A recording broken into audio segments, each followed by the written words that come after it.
ब्रह्मानन्दं परमसुखदं केवलं ज्ञानमूर्तिं द्वन्द्वातीतं गगनसदृशं तत्त्वमस्यादिलक्ष्यम् एकं नित्यमिमलमचलं सर्वधी साक्षभूतं भावातीतं त्रिगुणरहितं श्रीगुरुं तन्नमामि।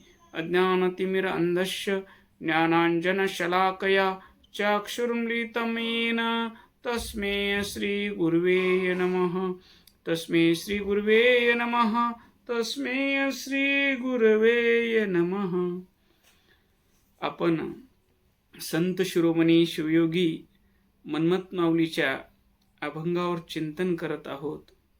आज चिंतनासाठी घेतलेला अभंग आहे, जेने देव जोडे हाता ऐशा स्वहिता लागा रे, जेने तुटे जन्म कोडी ऐशी जोडी जोडा, जेने सदा सुख होय ताप हा जाय त्रिविध, जेने साधू संग जोडो सेवा घडो संताची, मन्मथ मनी ऐसे करा करुणी तरा संसारा, जेने तुटी जन्म कोडी ऐशी जोडी जोडा। या अभंगातून संत शिरोमणी शिवयोगी मन्मथ माऊली तुम्हाला आम्हाला उपदेश करतात। माणसाचा जन्म मिळाला आहे तर तुम्ही स्वहित करा। स्वहित करणं म्हणजे काय? जे काम केल्यानंतर अंतरंगात शांती, आनंद, प्रेम, द्वेषरहित कल्याणकारी भाव उत्पन्न होतो।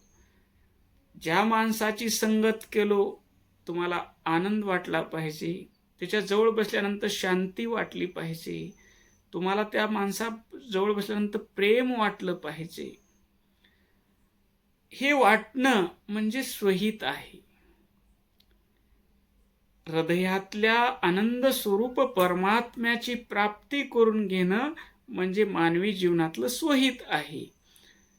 माऊली म्हणतात, जेने देव जोडे हाता, या हातानं असं काम करा की हृदयातल्या देवाचा आपल्याला अनुभव झाला पाहिजे, हृदयातल्या परम शांतीचा अनुभव झाला पाहिजे, परमानंदाचा अनुभव झाला पाहिजे।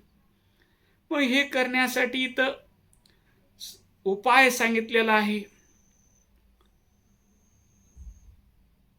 तुमचे त्रिविध ताप गेले पाहिजेत।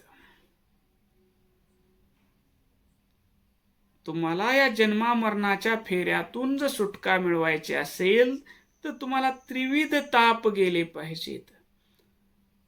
जेने तुटे जन्म कोडी, जन्माचे कोडे, जन्मणं मरणं हे कोडे सुटण्यासाठी तुम्हाला सत्संग करावा लागेल, संताची संगती करावं लागेल। संताची संगती केल्यानंतर तुमचे त्रिविध ताप निघून जातील। त्रिविध ताप कोणते? आध्यात्मिक, आदिभौतिक आणि आदिदैविक। आध्यात्मिक ताप म्हणजे शरीराचे रोग, टीबी आहे, कॅन्सर आहे, गचकरण आहे,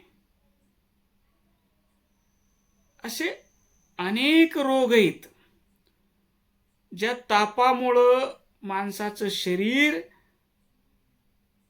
शरीराला दुःख होते, वेदना होते। आणि दुसरं आध्यात्मिक ताप म्हणजे मनाचं दुःख। मनासारखं झालं ठीक, नाही झालं तर मनाला लागलं, हो माझ्या मनाला लई दुःख वाटलं, हो त्यानं असं बोलायचं काम नव्हतं। मनाचे आजार म्हणजे आधी आणि शरीराचे आजार म्हणजे व्याधी। आधी व्याधी माया कल्पित। मग ह्या आधी व्याधीतून सुटका मिळवण्यासाठी संताच्या संगतीची गरज आहे। दुसरं ताप सांगतात आधी भौतिक ताप, भौतिक वस्तूपासून होणारा ताप। चलत चलत रिक्षानं धडक मारली, काहीच दोष नाही. राजानं धाड टाकली, विनाकारण होणारा त्रास, भौतिक वस्तूपासून होणारा त्रास, ह्याला म्हणायचं आदिभौतिक दुःख. आजूबाजूच्या परिसरातून होणारा लोकांचा त्रास आणि त्याच्यामुळं माणसाचं मनाला होणारा त्रास, शरीराला होणारा त्रास, याला आदिभौतिक दुःख. आणि तिसरा आहे आदिदैविक दुःख. आदिदैविक म्हणजे वीज पडणे, निसर्गाचा कोप होणे, भूकंप होणे, भूकंपात माणसं मरणे, वीज पडणे, हे आदिदैविक आहेत. आणि आदिभौतिक म्हणजे साप चावणे, विंचू चावणे. ही त्रिविध तापाच्या दुःखातून जर तुम्हाला मुक्त व्हायचं असेल तर माऊली सांगतात साधूचा संग जोडला पाहिजे, तुम्हाला सत्संग मिळाला पाहिजे, संताची सेवा मिळाली पाहिजे.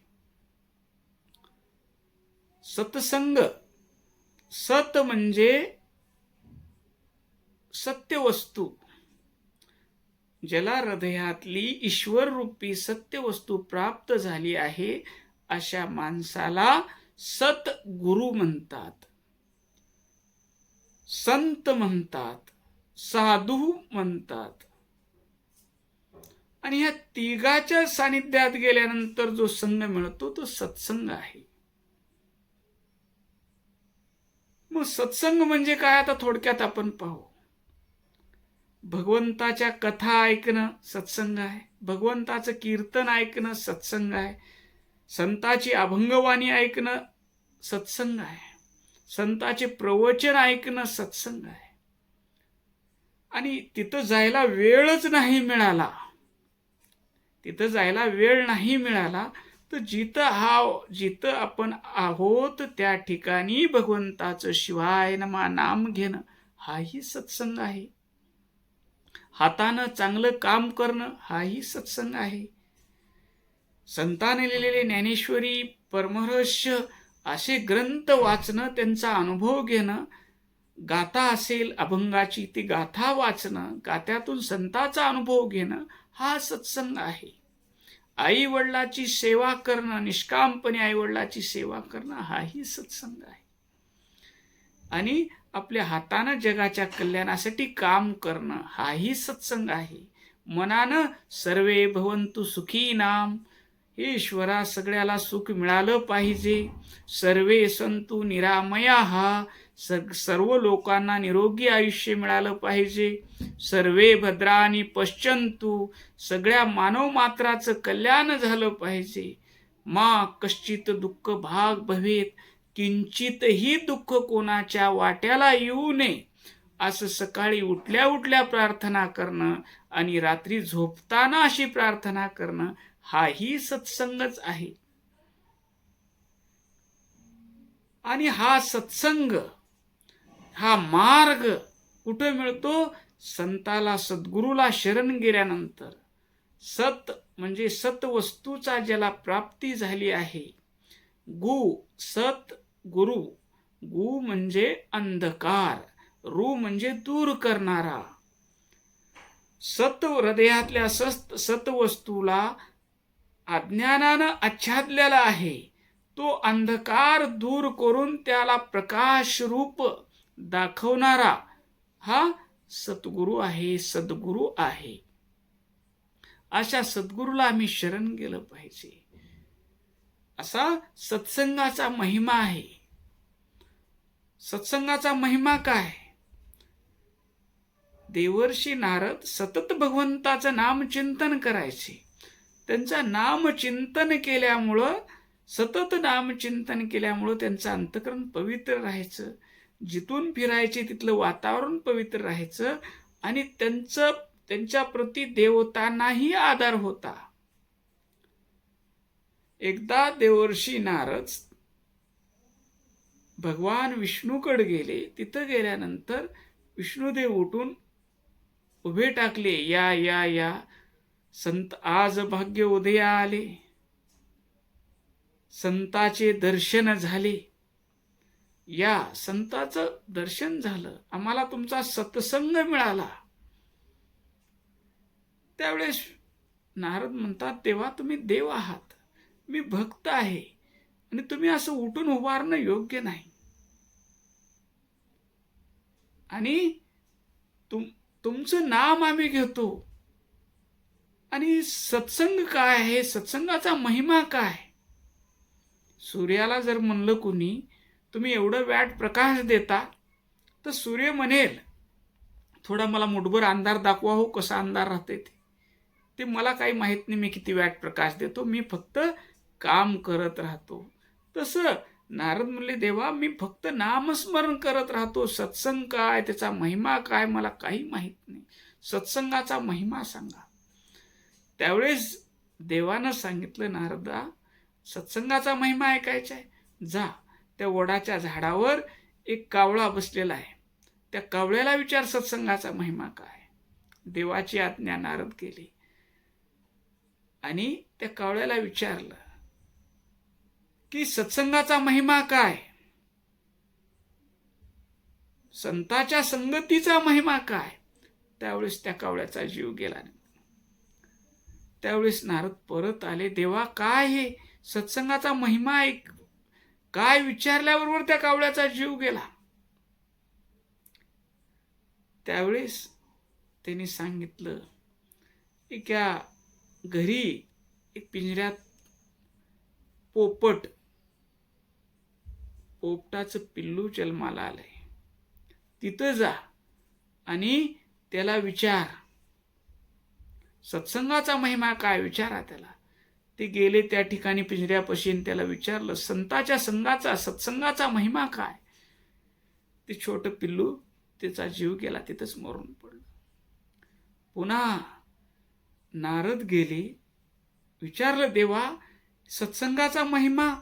प्रश्न विचारल्यानंतर 2 जीव गेले, ही विनाकारण माझ्याकडून पाप घडलं, 2 जीव गेले, सत्संगाचा महिमा काय ही विचारलं तर कावळा मेला, ते पोपटाचं पिल्लू मेलं. त्यावेळेस पुन्हा देव सांगतात, तिथं गायचं वासरू जन्मलंय, तिथं जा आणि त्या वासराला विचार सत्संगाचा महिमा. पुन्हा नारद जातात, त्या वासराला विचारतात सत्संगाचा महिमा काय. तिथं वासरू गतप्राण होतं, वासराचाही जीव जातो. नारद हा परेशान होतात, अरे सत्संग हायच काय, नाव काढलं तर लोकांचा जीव चाललाय. त्यावेळेस परत जातात, तेव्हा काय माझ्याकडून जीव घ्यायचं सत्र चालवलंय तुम्ही, काय सत्संगाचा महिमा तुम्हीच सांगा. त्यावेळेस देवानं सांगितलं, पृथ्वीवर जावा, एका श्रीमंत घरी, ज्याच्या इथं 10 पिढ्या मुलगा झाला नव्हता, त्या घरी मुलगा झालेला आहे. मुली झाल्या, तिथं मुलाची प्रतीक्षा होती. त्या ठिकाणी मुलगा झालेला आहे, तिथं आनंदाचं वातावरण आहे, तिथं तुम्ही जाण त्या जन्मलेल्या मुलाला विचारा. त्यावेळेस नारद म्हणले, देवा ते कावळा मेला, मला कोणी काही दंड लावलं नाही, ते पोपट मेला, त्याचा काही मला कोणी दंड लावलं नाही, वासरू मेलं, त्याचा मला कोणी दंड लावलं नाही. आता 10 पिढ्यानंतर जिथं मुली जन्माला यायच्या, त्या कुटुंबामध्ये पहिल्यांदा मुलगा झालाय, तिथं आनंदाचं वातावरण आहे. आणि त्या ठिकाणी मी जर गेलो आणि त्या बाळाला विचारला सत्संगाचा महिमा काय, आणि ते बाळ जर गेलं तर ते मला जिवंत सोडतील का देवा. आता माझ्या जीवावर उठला तुम्ही, मी जाणार नाही.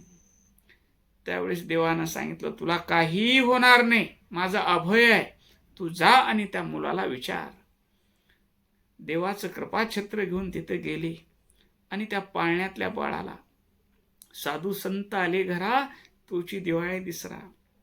त्या सज्जन श्रीमंत घरच्या लोकांनी नारदाचं स्वागत केलं, बशिवलं, त्यांची पाद्यपूजा केली आणि साधू संत आले, आमचं भाग्य उधळलं, तुमच्यासारखे नामचिंतन करणारे संत आले. त्यांना आसन दिलं आणि त्यांनी बाळाला भेटायची इच्छा व्यक्त केली. ते म्हणले, चला बाळाला आशीर्वाद द्या. नारद गेले बाळाजवळ आणि विचारलं, बाळा, सत्संगाचा महिमा काय? ते बाळ बोलू लागलं पाळण्यातलं, चंदनाला स्वतःचा सुगंध माहीत नसतो, कस्तुरीला स्वतःचा सुगंध माहीत नसतो, सूर्याला स्वतःचा प्रकाश माहीत नसतो. तसंच महाराज, तुम्हाला तुमचं संतत्व माहीत नाही, तुम्हाला त्याची आठवणही नाही. तुम्ही आपलं नाम चिंतनात मस्त असता. अहो, मी 84 लक्ष योनीत फिरणारा जीव होतो.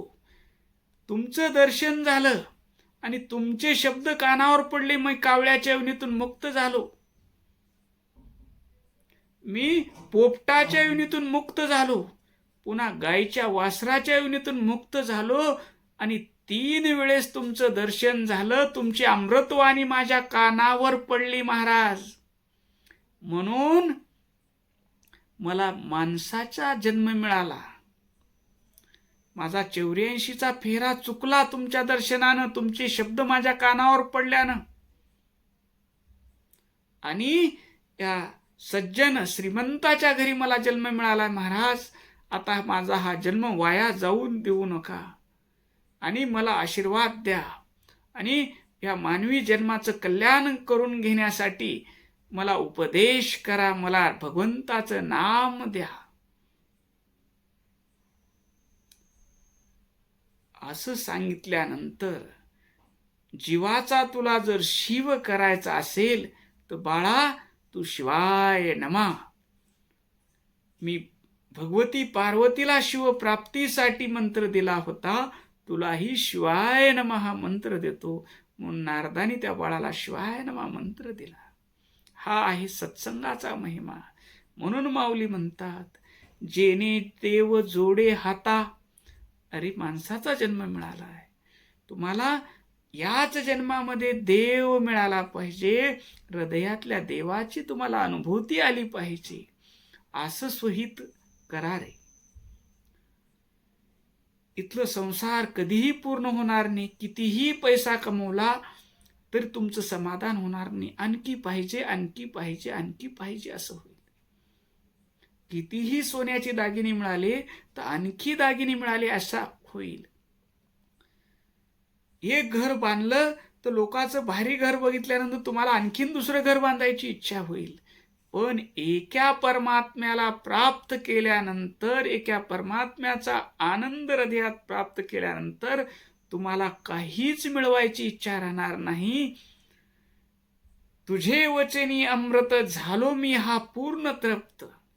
संताला शरण गेल्यानंतर, संताच्या वचन अमृत आमच्या कानात पडल्यानंतर आम्ही पूर्ण तृप्त होऊ. आम्हाला काही मिळवायचं राहणार नाही. आम्हाला काही मिळवायची चिंता राहणार नाही ना आम्हाला काही गमवायची भीती राहणार नाही. अशी अवस्था म्हणजे आमचं सोहित आहे.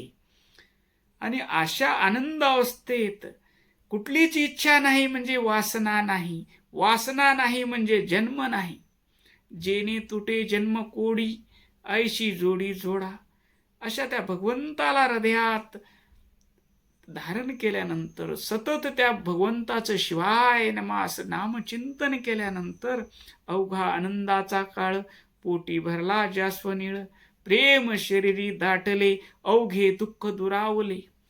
भगवंताचं हृदयातच स्मरण, हृदयात त्याचं ध्यान, मनात त्याचं स्मरण. प्रभो, तुझ्या सत्तेनं सर्व काही होत आहे आणि मुखात शिवाय नमा नाम. मग प्रेम शरीरी दाटले. इतकं झाल्यानंतर शरीरामध्ये प्रेमाशिवाय दुसरं काही राहणार नाही आणि तिथं त्रिविध ताप राहणार नाहीत. आध्यात्मिक शरीराचा बाहेरलं जरी काही दुःख आजार असले, रामकृष्ण परमहंसाला कॅन्सर सारखा आजार झाला, पण ते हा प्रारब्धाचा भोग आहे म्हणून त्यांचं मन सतत परमात्म्यामध्ये लीन राहिलं. त्यांनी शरीराच्या भोगाकडे लक्ष दिलं नाही. त्रिताप हा पाळा शरीराभोवता. लागली ब्रह्मानंदी टाळी, कोण या देहाला सांभाळी. तिथं आध्यात्मिक आंतराध्यात्मिक मन तर भगवंताला दिलेला असल्यामुळं मनाला वेदना होणार नाहीत. कोणी स्तुती केली भगवंताची इच्छा, कोणी निंदा केली भगवंताची इच्छा. शरीराला काही दुःख झालं, जैसा तैसा भोग घडो या देहाशी, न घालू तुम्हाशी संकटाते. तिथं आध्यात्मिक दुःख होणार नाही. आधी भौतिक दुःख, बाहेरल्या समाजाकडून होणाऱ्या दुःखाची चिंता राहणार नाही, कारण इथं समाजच राहणार नाही. जे जे दिसे दृष्टी पुढे, ते ते अवघे शिवरूप गाडे. चांगला म्हणणारा बी देवच आहे आणि वाईट येऊन छळणाराही देवच आहे, असा त्या भक्ताचा भाव होतो. संत तुकाराम महाराजाला त्या मुंबाजी बुवा महाराजानं काठीनं मारलं. काठीनं मारल्यानंतर तुकाराम महाराज त्याच्या घरी गेले आणि मला मारून मारून तुमचा हात दुखत असेल, मी हात दाबू का हो तुमचा? कारण मारणाऱ्यामध्ये माझा भगवंत आहे या भावनेनं त्याच्याकडे गेले. भगवंता, मारून मारून तुमचे हात दुखत नाहीत म्हणून त्यांचे हात दाबू लागले. मग आधी भौतिक दुःख व्हायचंही काही कारण नाही आणि आधी दैविक दुःख, तिथं ज्याचा देव रक्षण करताय तिथं दैविक शक्ती, त्याच्यावर वीज पडणार नाही ना, त्याला साप चावणार नाही ना, काही होणार नाही. अखंड भगवंताचं नाम चिंतन करणाऱ्या भक्ताला अनन्य चिंतोयंतो माय जना परिपासते, तेषा नित्याभियुक्तानाम योगक्षेम वाहम्यहम. त्याला काहीच चिंता करायची गरज नाही. न सोडीच घर नाम निष्ठा सवे, मागे पुढे धावे भक्ताची या. नाम चिंतन करणाऱ्या भक्ताचं मागे पुढे धावून देव संरक्षण करतो, म्हणून त्याला आधी दैविक तापाचीही भीती नाही. जेने सदा सुख होय, त्याच्यामुळं तो सदा सुखात परमानंदात राहतो. हे जर करण्यासाठी माऊली म्हणतात, जेने साधू संग घडे. आम्हाला साधूची संगती आवश्यक आहे, संताची संगती आवश्यक आहे, सद्गुरूची संगती आवश्यक आहे. साधू संत आणि सद्गुरू सदैव आपल्याला मिळतील असं नाही. त्यांनी दिलेलं नाम रूपानं आपल्या सदैव ते सोबत असतात. म्हणून शिवदास म्हणे, शिव समृद्धी विन पळ भरी जाण राहू नये. एक क्षणही भगवंता तुझ्या नामाशिवाय राहू नये. जिथं जिथं आम्ही नाम घेऊ तिथं तिथं आमचा सत्संग होईल. सत्संगासाठी मोठ्या मंडपात जायची गरज नाही, तीर्थयात्रेला जायची गरज नाही. आम्ही जिथं बसलो तिथं शिवाय नमा शिवाय नमा म्हणलो तर आमचं मन शुद्ध होईल, आमचं हृदय पवित्र होईल, आमची दृष्टी शुद्ध होईल, आमची वाणी पवित्र होईल. हा सत्संगाचा महिमा आहे. आणि संताची आम्हाला सेवा घडावी, साधू संताची सेवा घडावी, साधू संताची संगती घडावी. असं जर आम्हाला झालं तर माऊली शेवटी म्हणतात, मनमत मनी ऐशे करा. काय काय करा?